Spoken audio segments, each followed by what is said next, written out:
வணக்கம். இன்றைய வைரவரிகள்.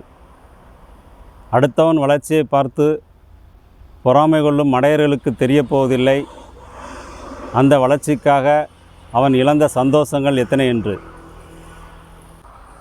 அடுத்தவங்களுடைய வளர்ச்சியை பார்த்து பொறாமைப்படும் மடையர்களுக்கு எப்படிங்க தெரியும் அவங்க இந்த வளர்ச்சி அடைய எவ்வளோ கஷ்டப்பட்டிருப்பாங்கன்ட்டு, எவ்வளோ சந்தோஷங்களை இழந்திருப்பாங்க.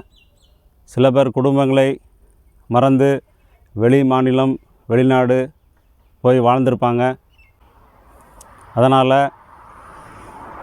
அடுத்தவன் வளர்ச்சியை பார்த்து பொறாமப்படாமல் நீங்களும் அவங்க மாதிரி கஷ்டப்பட்டு நேர்மையாக உழைத்து வாழ்க்கையில் நன்றாக வளர்ச்சி அடையுங்கள்.